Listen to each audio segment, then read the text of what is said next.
Nuestra primera invitada de la noche se llama Esther González, diputada de Nueva Canarias, bloque canarista, y con ella vamos a abordar temas de relevante actualidad. Con ella arrancamos este tiempo de televisión en directo. Esther González, buenas noches. Muy buenas noches.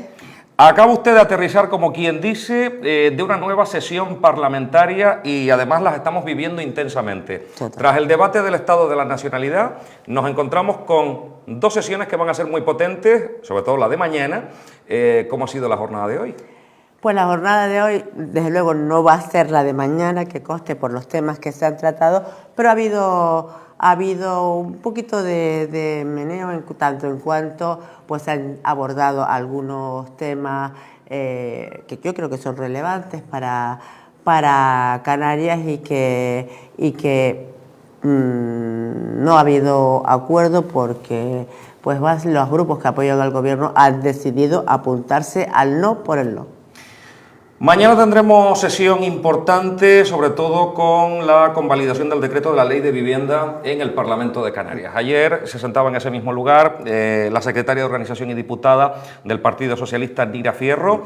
Explicaba las razones del por qué no y sobre todo el apoyo a la construcción para intentar tener más viviendas en Canarias. Ustedes también se suman a este no. ¿Cuáles serían las razones? Vamos a ver, nos sumamos a este no porque, en primer lugar, o sea, la emergencia, en Canarias existe una emergencia habitacional, sí. Una emergencia habitacional es algo que está ocurriendo en este momento, cuando la realidad es que esas viviendas que plantean a diestro y siniestro hacer no se van a producir, o sea, no van a ser efectivas hasta dentro de 2 años. Pero lo más grave es que cuando tú determinas llevar a cabo, por ejemplo, una política agresiva en este sentido de viviendas para de alguna manera pues suavizar esta emergencia habitacional, lo primero que tienes que hacer es planificar, es saber cuántos son los demandantes de vivienda, qué tipo de viviendas son las que demandan, cuáles son las rentas de esas personas para saber a qué viviendas son las que pueden acceder, llámese viviendas de renta limitada para aquellas personas o familias, mejor dicho, que tengan ingresos inferiores a 2,5 veces el IPREM, o aquellos que por el contrario puedan tener hasta 5 veces el IPREM. No se sabe. Luego tampoco se sabe la estructura de esa familia, o sea, si son familias de 2, de 4 o de 6 personas, para saber la tipología de vivienda que necesitan y además dónde son, en qué municipios son necesarias esas viviendas. Con lo cual, empezar de esta manera creo que es una garantía de fracaso. Luego, además, ocurre que han decidido pues dar rienda suelta a todo, donde ya se puede construir vivienda en cualquier parte, y me refiero a las zonas dotacionales, a las zonas de equipamiento. ¿Y eso qué significa? Que donde en un municipio, en un barrio, estaban previstos pues canchas deportivas sobre todo para la juventud, donde estaban previstos pues centros de salud, donde estaban previstos colegios, donde estaban previstos pues para estos centros para la tercera edad. Todo lo que son las zonas de equipamiento. Exactamente. ¿Qué pasa? Que ahora habrán viviendas. Entonces, viviendas, como te has comido las zonas de equipamiento, serán zonas hacinadas. Y desde luego esa no es, no es para nosotros, pero que de momento no era para nadie, pero se han descubierto donde ese no era el proyecto y el modelo de zonas residenciales que se esperaba en Canarias, donde era para mejorar, zonas residenciales para mejorar la calidad de vida de los que allí vivimos y de los que Canarias vivimos. Esto, además, de esta manera, o sea, en el todo abierto, en donde todo el mundo, todos los privados pueden hacer vivienda, pues donde les parezca oportuno, y además sin reglas del juego, sin, por ejemplo, porque está anulado toda la evaluación ambiental. ¿Eso qué significa? Que todo lo que en Canarias se ha estado luchando por la sostenibilidad, porque vivamos en un sitio con una calidad de vida, lo vamos a perder. No tiene, o sea, si al final esto se llevara a cabo en dimensiones que desconocemos y en el tiempo que desconocemos, porque la emergencia habitacional, que debe tener un tiempo, ¿no? O sea, un plazo, porque es algo extraordinario, resulta que esto está para sine die, ¿no? Y además, sin saber quién va a construir, dónde va a construir y qué cantidad va a construir. Desde luego, creo que han llegado a un momento donde el concepto de emergencia lo han choteado. El modelo anterior, por el que han pasado todos los partidos políticos en esta tierra, la construcción de vivienda pública, se ha demostrado que al final se quejaba el gobierno que los ayuntamientos no aportaban suelo, que no se podía construir vivienda y además al nivel de la demanda, mucha gente que nos está viendo en estos momentos, seguramente alguno estará esperando una vivienda. Con esta medida parecía que la situación iba a ser más rápida, de poder transformar locales en vivienda, edificios reconstruidos que los absorbieran y demás. Si no es ese modelo, que ustedes no lo ven claro, ¿qué opciones tenemos para aportar vivienda más rápida para todas esas familias que están esperando? Yo te quiero hacer un inciso. O sea, aquí las personas con más necesidad de vivienda son aquellos los más vulnerables, aquellos cuyo nivel de renta es menor. La vivienda pública, de la que comúnmente se llama, esa vivienda pública va a seguir siendo el mismo número de vivienda que está en el plan de vivienda aprobado que en el 20 o en el 22 y que tiene vigencia hasta el 27. 6.000 viviendas. No va a haber una vivienda más con esta emergencia habitacional para esas personas que son las más vulnerables y las más que las necesitan. Y luego, con el resto, con la vivienda, vamos a llamarla protegida, es que en este momento no sabemos ni quiénes son los demandantes. Nosotros entendemos que el gran problema, independientemente de las personas vulnerables, que está ocurriendo en Canarias es la burbuja del incremento desmesurado de los alquileres. Y eso tiene una fórmula mucho más rápida de solucionar que ponerte a hacer viviendas, porque las viviendas no soplan y, no están al día siguiente. Eso se llama actuar sobre las 220.000 viviendas que están vacías en Canarias, sobre no las 220, un porcentaje, un 10%, y sobre el alquiler vacacional.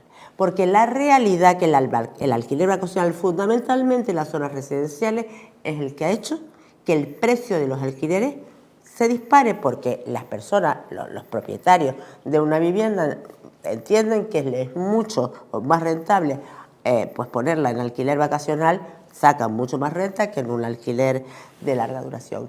Y eso, o sea, tratando esos dos temas y regulando esos dos temas, en mucho más corto plazo de tiempo, la solución, o los problemas que en estos momentos tenemos de emergencia habitacional, porque no hay viviendas a precios asequibles en el mercado, en el mercado para alquilar, esas dos medidas es una garantía que se solucionaría mucho más rápido que el dedicarte a construir viviendas.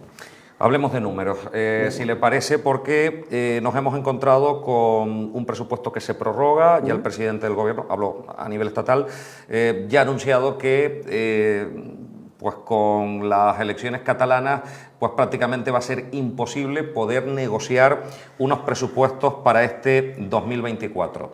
Algunas comunidades autónomas han puesto el grito en el cielo. Desde Economía del Gobierno de Canarias se indica que con esto de no tener techo de gasto se deja un agujero de en torno a 180 millones de euros, más dicen que los agujeros que se encontraron del gobierno anterior, donde ustedes llevaban la cartera de Economía. ¿Qué me puede decir al respecto? Bueno, con esto del techo de gasto, sinceramente no sé qué tiene que ver el techo de gasto o con la regla de gasto con la prórroga de la ley de presupuesto. Yo entiendo razonable que el Gobierno de España y que el señor Sánchez, ante una situación de llevar a cabo o de tramitar unos presupuestos en medio de unas elecciones catalanas donde tanto unos como otros van a exigirle al gobierno de España el oro y el moro, con lo cual o divide, o el dinero se los da a ellos, que no es razonable. Lo mejor es parar, prorrogar y después de las elecciones veremos, porque la posibilidad de negociar y ser más equitativos con todos los territorios españoles es mucho más lógico. Pero esto no es nuevo. O sea, en España ahí se han prorrogado los presupuestos como 20 veces. Los últimos, el señor Rajoy, durante 3 veces renovó los presupuestos. ¿Pasó algo? No pasó nada. Y ese agujero presupuestario que, según dice el actual gobierno de Canarias, al señor Manuel Domingo se lo he oído innumerables veces, no es un agujero. Eso habla de 550 millones, si no recuerdo mal, que dice que damos en agujero de sanidad. No, el agujero no fue, en tanto cuanto ellos los cubrieron en el 23, pero además de eso, ese que ellos llaman agujero fue menor que el que nosotros, el gobierno de Progreso, que empezó a gobernar el 19, recibió del gobierno anterior, que fueron 690 millones y al que hicimos frente. Pero es que es algo, no es anormal, pasa año, pasa, pues bueno, año a año y legislatura a legislatura. Con respecto a la regla de gasto, eso sí que tiene mucha culpa el Partido Popular. A ver, en primer lugar, la señora Matilde Cian, consejera del Gobierno de Canarias de Hacienda, fue a la Comisión de Política Fiscal, al Consejo de Política Fiscal y Financiera, y en lugar de votar a favor de los intereses de Canarias, lo hizo a favor de los intereses de sus compañeros de otras comunidades del PP que eran malos para Canarias. Y además, pues el Partido Popular 2 veces en el Senado ha tumbado toda la senda de equilibrio de fiscalidad. Ese sí que es un problema grave, porque ahí nos vamos a ver con las reglas del 23, en el momento que se desarrollen los presupuestos o que se empiecen a negociar los presupuestos después de las elecciones catalanas, y nos pone en una situación muchísimo peor que el planteamiento que el gobierno del señor Sánchez ponía sobre el déficit, la deuda y la regla de gasto.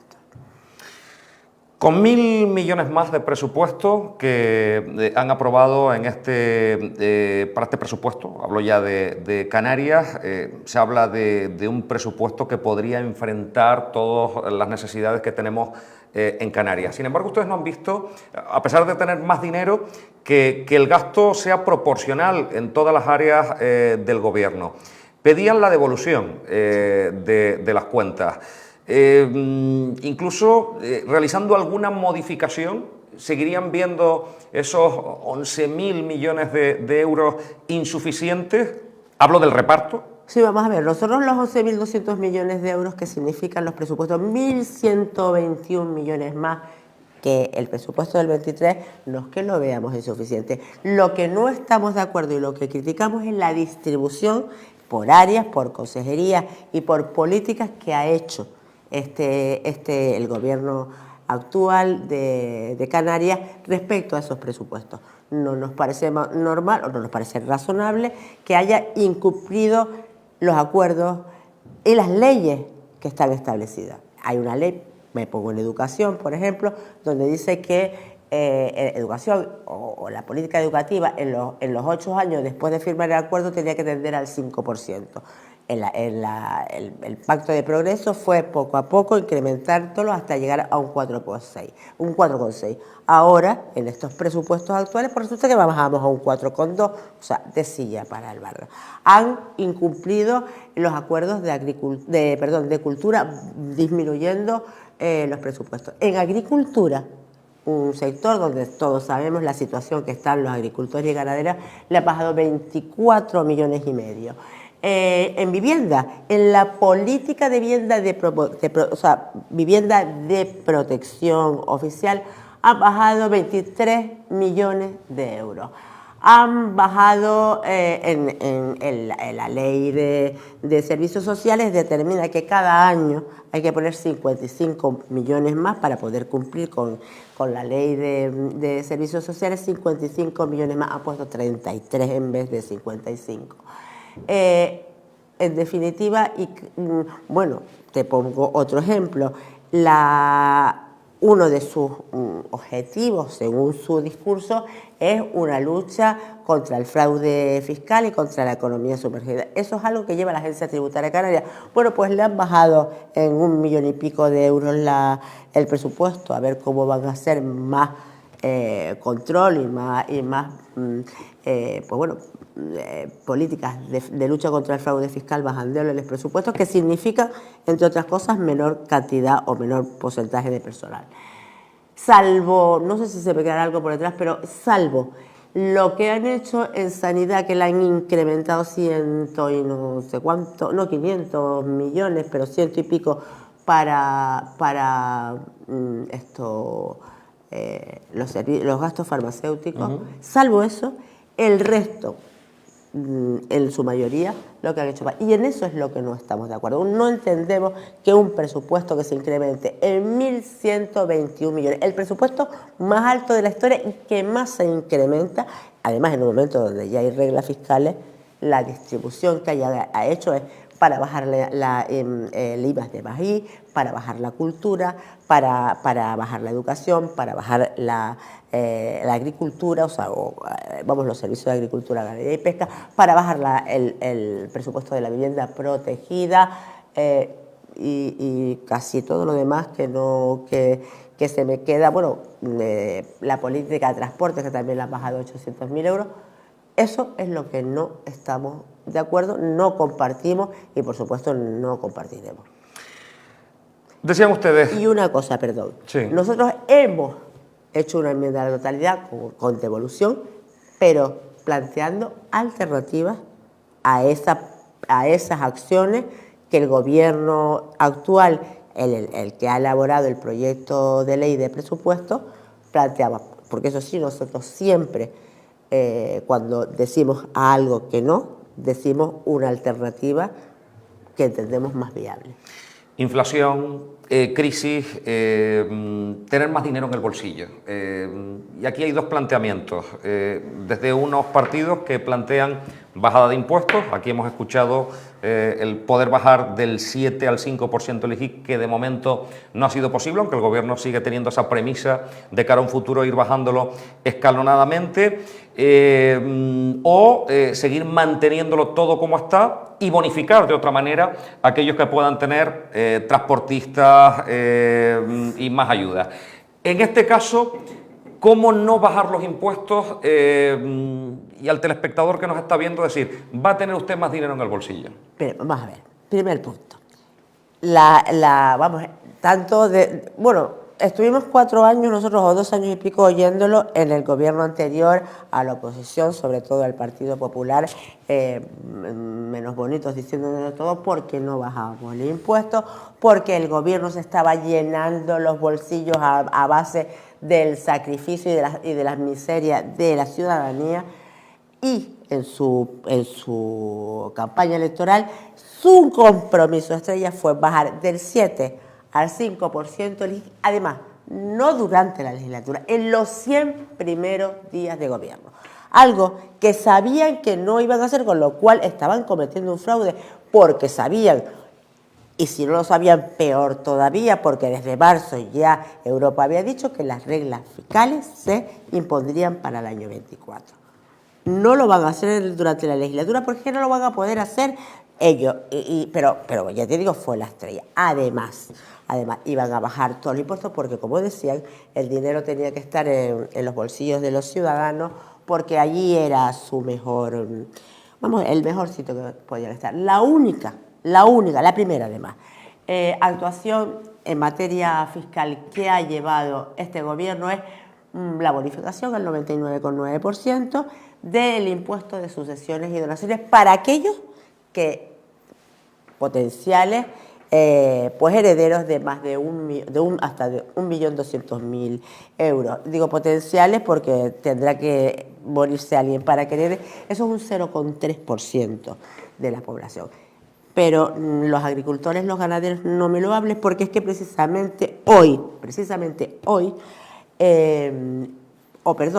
en el debate de la nacionalidad, nosotros presentamos una propuesta de resolución en la que hablábamos de que aquello que había hecho el gobierno anterior desde el 20 de marzo del año 22, que era bonificar al 99,9% el combustible profesional para los agricultores, para los ganaderos y para los transportistas profesionales, que los fuimos prorrogando hasta el mes de julio y que el actual gobierno prorrogó hasta el mes de diciembre, en enero lo ha eliminado.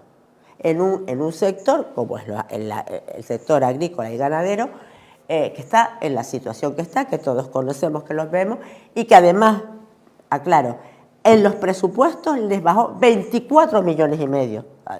Entonces, eso por una parte. Y en los transportistas, 8 cuartos de lo mismo. Sectores que son sectores económicos, pero que son sectores que mayoritariamente son de autónomos o de pequeñitas empresas que o le das ayudas, incentivos fiscales, en este caso, para evitar, sobre todo por el precio del combustible, para evitar, por una parte, que ellos trasladen a sus servicios o a sus bienes, a aquellos que, los agricultores a los bienes, a los alimentos y los transportistas a los servicios, para que para que se incrementen los precios y así limitar o por lo menos paliar la subida de la inflación que está disparatada y que no seamos los ciudadanos canarios los que tengamos que pagar eso. Bueno, pues resulta que todavía no sé por qué votaron en contra de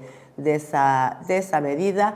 Mañana llevamos Nueva Canarias, Bloque Canarista, va a llevar una proposición de ley al pleno de la sesión de mañana para intentar que se lo repiensen o que nos expliquen el por qué, porque no nos explican, que se repiensen esa situación y que acepten esa bonificación, porque entiendo que es fundamental para sectores tan castigados como es la agricultura y la ganadería en Canarias y, por supuesto, el sector del transporte. Corrupción. Corruptela, en España estamos acostumbrados a que siempre en algún momento pueda saltar alguna noticia bomba, que en este caso ya todo el mundo habla de bomba de racimo, porque todos los días nos encontramos con una situación nueva. Caso Koldo, posible trama organizada, dicen algunos, casos aislados, dicen otros. Comisión de investigación ha llegado a Canarias, le acusan a ustedes de haber compartido gobierno en aquel primer caso Mascarillas y que decidían no apoyar una comisión de investigación. Ahora los votos han dado, esa investigación hasta donde llegan pues las responsabilidades políticas. ¿Dónde van a estar ustedes? Nosotros vamos a votar que sí a esta comisión de investigación, pero no porque estemos de acuerdo con las comisiones de investigación. No hemos estado de acuerdo ni en esta, ni en la anterior, ni siquiera en la que se planteó para el caso de Grúa del señor Clavijo, porque entendemos que algo que está judicializado es la justicia, quien debe caminar, quien debe investigar y quien debe al final resolver sin un circo mediático alrededor. Insisto, no estamos de acuerdo ni antes ni ahora con esa comisión. Todo el mundo, todos los grupos con representación parlamentaria han decidido que sí y bueno, pues vale, pues muy bien, tampoco nos vamos a quedar solos, pues vale, muy bien, pero no porque estemos de acuerdo en eso, porque es que además entendemos que esas comisiones de investigación, y a los hechos me remito de las que han existido, realmente a qué, o sea, ¿qué aportan? ¿Qué aportan? Entendemos que nada. Aportará la justicia cuando determine que alguien ha cometido un delito y que tiene que pagar por ese delito. Y luego ya las responsabilidades políticas, pues que sí que se diriman, pero hombre, a ver, en el caso que nos ocupa, están, vamos, poniendo en el paredón y para lapidar a personas que ni siquiera el juzgado o el juez ha determinado como investigadas ni imputadas. Yo entiendo que eso es algo bueno, que va, vamos, que la presunción de inocencia se ha acabado, pero además se ha acabado en alguien que ni siquiera la justicia ha dicho, oiga, usted lo voy a imputar o lo voy a investigar, como se dice ahora. A mí no me parece razonable. Yo que además tengo recuerdos muy tal como fue el Carmelo Padrón, donde lo tuvieron 14 años en esta situación, donde le arruinaron la vida política, la vida profesional, la vida personal, para que luego saliera absuelto. Y en el caso bueno, en aquel momento éramos Coalición Canarias, pero como llámese hoy Paco Zumaquero, compañero de Nueva Canarias, bloque canarista, que también estuvo 14 años imputado por el ICFEN y está absuelto. Pero es que además teníamos a Aurelio Ayala, que murió imputado y después de que murió fue absuelto. A mí esas cosas no me parecen razonables, no me parecen humanas y sinceramente creo que tendríamos que tener cuidado, que ese morbo tan exacerbado no es bueno para nadie. Pero, por ejemplo, es verdad que las investigaciones hoy en día son diferentes cuando nos llegan informaciones que además no se inventa la prensa, sino que van llegando a cuentagotas a los diferentes medios de comunicación y empezamos a ver WhatsApp, conversaciones, reuniones, prostitución, mordidas. Esto es verdad que cala mucho en la población. Y es verdad que, sobre todo en aquel momento, el caso del Tito Berni, aquellas reuniones, es verdad que calaron y nos sorprendieron muchísimo. Ahora tendremos que esperar que los jueces fallen, tomen una decisión, pero ¿y todo eso? Ese juicio, a veces paralelo, desgraciadamente, tendremos que esperar a que un juez lo falle, pero ¿no son suficientes los indicios, al menos, de que las cosas no se hicieron correctamente? A ver, por parte. Lo del Tito Berni es que es como un carnaval que realmente, como dice, las prostitutas, eso existe ahí. Sí, está claro que las cosas no se hicieron correctamente. Pero yo pregunto, ¿no se hizo correctamente por parte de quién? Bueno, por parte de un diputado en el Congreso, que ya solo ese cargo político pues es execrable el que lo haga, pero no fue el gobierno. O sea, es un señor o dos o tres, porque el mediador ya... O sea, lo que quiero decir es que hablar de que la política y los políticos son corruptos, a mí esa generalización, desde luego, no solo no estoy de acuerdo, sino la condena. Hay, en todos los partidos, seguro, hay gente que no tiene, o sea, que inmoral, ¿no? Y eso, hombre, sí que tendrían que perseguirse y que castigarse.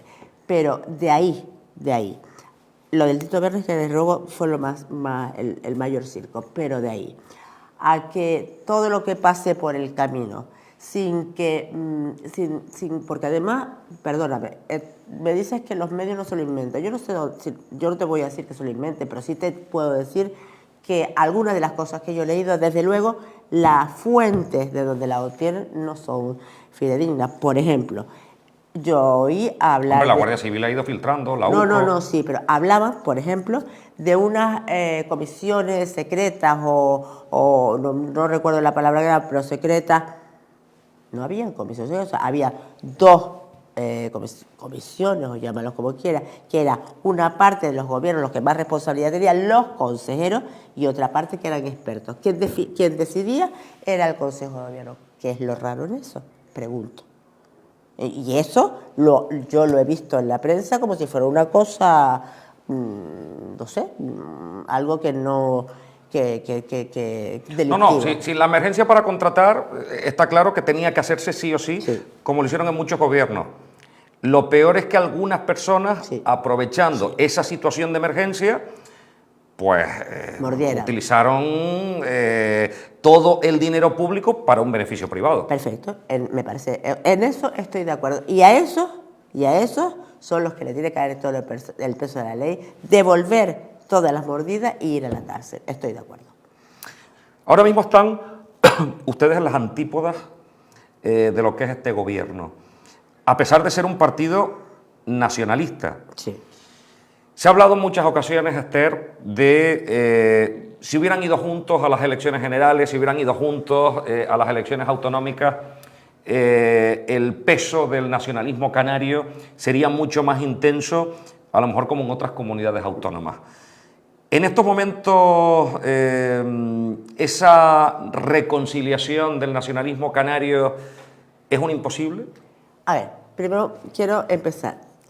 Las elecciones generales e ir junto a las elecciones generales. Desde Nueva Canarias se planteó, y además se acordó en una ejecutiva, el querer, o sea, el plantear, el ir juntos a las elecciones generales. Soy testigo y por eso quiero ver que hubo infinidad de reuniones, de videoconferencias, de planteamientos, de que aceptamos el 95% de lo que Coalición planteaba, a sabiendas ya en un punto donde lo que estaban era mareando la perdiz y decir que no. Nosotros estábamos por la labor y queríamos ir juntos y fue Coalición Canaria quien decidió que no. Quiero dejarlo claro porque han vendido otras cosas que no son ciertas. Nosotros se acordó y además en este caso quienes estaban negociando era el secretario de organización, Carmelo Ramírez, y Luis Campos, portavoz del grupo parlamentario, portavoz del partido de Nueva Canarias, Bloque Canarista y además candidato. Y Coalición Canaria, Coalición Canaria lo hizo bien a base de marear la perdiz, dijo que no, pero además desde el primer minuto ya teníamos información de que no quería. Que es imposible, la unión nacionalista sería deseable. Que puede ser ahora, yo lo dudo. ¿Cuando no esté Román Rodríguez? No tiene que ver Román Rodríguez. Porque se acusa en muchas ocasiones que quizás el mayor inconveniente para la unidad del nacionalismo en Canarias tenga nombre propio, que sea Román Rodríguez. Eso es lo que acusan otros. Yo digo que Román Rodríguez es uno precisamente de los que en muchas ocasiones ha intentado llevar a cabo la unión. Hay otros en Nueva Canarias que son más reacios. Pero mi pregunta, ¿es posible con Fernando Clavijo? O sea, que pone usted la pelota en el tejado. No pongo la pelota, o sea, pongo la pelota en que ponen la pelota en Román Rodríguez. Yo te digo que Román Rodríguez no es el problema, que si hay problema en Nueva Canarias, o que haya personas más reacias, hay más personas reacias o más reacias que Román Rodríguez. Ahora te pongo el otro lado. Y Fernando Clavijo quiere el que vayamos juntos y está dispuesto a pactar las reglas del juego. No. Estamos llegando al final de la entrevista, hemos hablado de muchos temas, volvemos al Parlamento, donde mañana vamos a tener mucha intensidad. En todo este tiempo, cuando un diputado, una diputada se sube al estrado y tiene que hablar, parlamentar, llegar a acuerdos, poner verde en ocasiones al contrincante, a veces a los del sillón azul, al gobierno. Ahora que nos está viendo mucha gente, a veces no tienen ustedes la sensación de que están lejos de las necesidades del pueblo. Y meto todos los partidos que forman parte del hemiciclo en Canarias.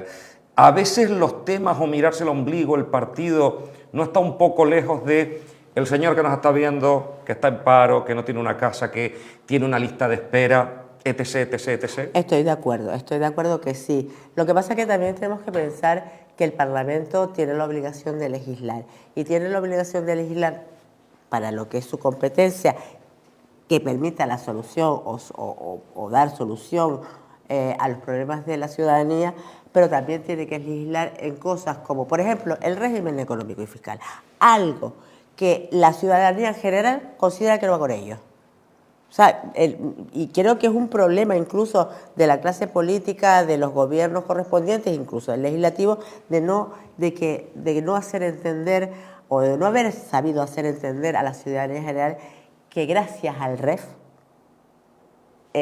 Canarias, los canarios, tienen una serie de beneficios que si no existiera ese fuero que es nuestro régimen económico y fiscal, pues sobre el precio del agua les sería desorbitado, sobre que tenemos una fiscalidad mucho menor, me refiero al IGIC, que en la península, que eso es gracias al REF, que tenemos unas bonificaciones para los viajes 75% para viajes entre Canarias y península y en interinsular, que es gracias al REF, que el REF no es algo que es para los empresarios, cosa que he oído muchísimas veces, decía eso no es nuestro, eso es lo empresario, no.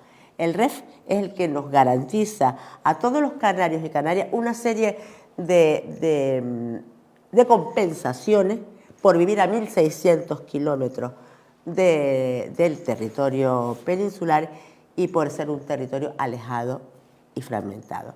Y yo creo que es importante, y en el Parlamento se habla mucho de REF porque entiendo que es fundamental hablar de REF, porque es nuestro fuero. Y como no defendamos nuestro fuero y nuestro fuero no se respete, seremos todos y todas las Canarias los que salgamos perdiendo y mucho.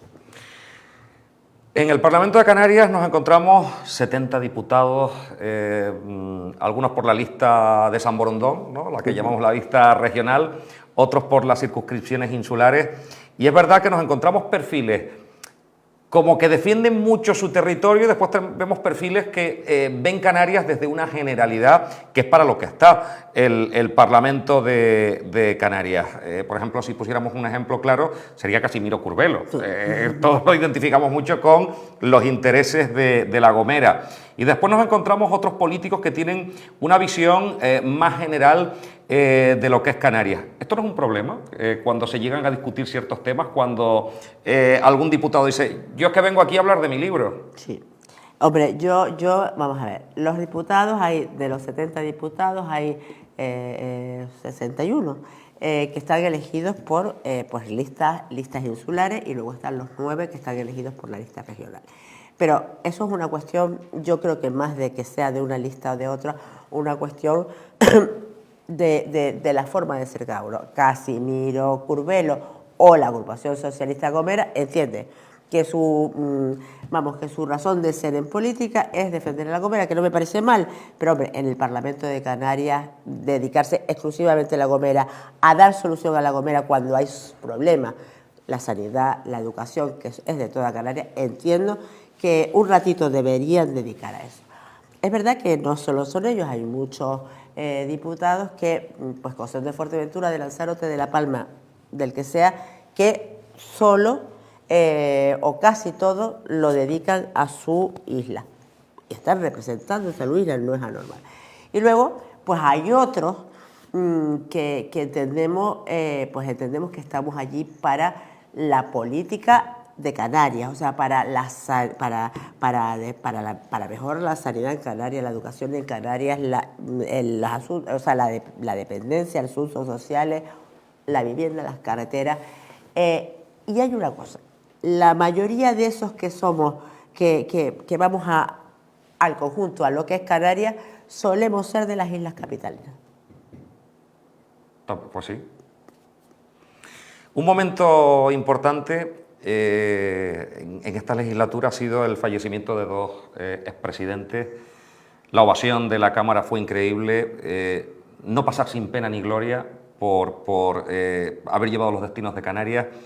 Jerónimo Saavedra, un hombre que además tenía unas relaciones excelentes con todos los diputados, y Lorenzo Larte, que era más mordaz, tenía esos chascarrillos, era muy socarrón en la política, pero es verdad que en las distancias cortas era un hombre adorable. De todos los presidentes con los que has podido tener relación, discusión, a la hora de negociar en las comisiones y demás, si tuvieras que decir, que no tiene por qué ser de tu formación política, si tuvieras que decir, este hombre tenía altura de miras, tenía una altura de Canarias, ¿a quién pondrías? A ver, vamos a ver, yo en la discusión o en las comisiones solo ha tenido a dos, que ha sido a Fernando, o en las comisiones no, en el pleno, a Fernando Clavijo y a Ángel Víctor Torres. No ha tenido más. Con lo cual, si quieres que te hable de ellos dos, pues te hablo de ellos dos. A mí, yo llevo en política muchísimos años, otra cosa que haya ocupado un cargo público, pero yo tengo debilidad por un presidente. Tengo debilidad por un presidente porque soy profundamente nacionalista y es por Manuel Hermoso. Porque entiendo que Manuel Hermoso fue el que vio conceptualmente la necesidad de que el nacionalismo fuera el que gobernara en España y tuvo la capacidad de coger a formaciones como era ICANN, como era el CCN, CDS, o no me acuerdo en aquel momento cómo se llamaba. Las agrupaciones independientes de Canarias. Las agrupaciones independientes de Canarias, o sea, sí, yo estaba en ese momento allí, a ICANN, a Asamblea Majorera y a Lorenzo, que no me acuerdo si en aquel momento era CDS o CCN.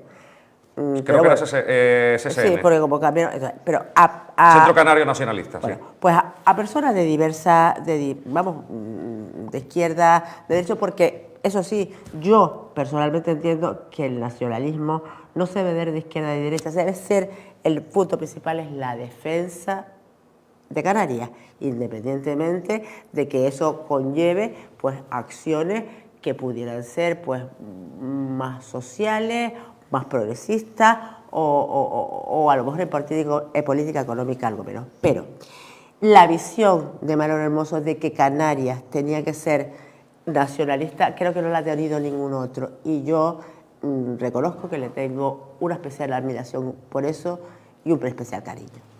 Pues hemos llegado al final de este tiempo de televisión en directo. Hoy hemos hablado y hemos conocido un poquito más la tarea que en estos momentos realiza la diputada de Nueva Canarias, Bloque Canarista, Esther González. Una mujer que me había dicho que tenía mucho carácter y se han quedado cortos. Hoy ha estado con nosotros la diputada que espero volver a ver próximamente. Cuando quieras, oye, pero no me hagas esa fama, que uno se lleva la fama y otro por Oye, otro. pero yo que tengo carácter, tener carácter no es malo. Es maravilloso, las tengo mujeres con carácter. Pero parece que fuera el perro bulldog, tampoco se pasa. Esther, gracias de verdad por estar con nosotros. Gracias a ustedes. Te espero próximamente.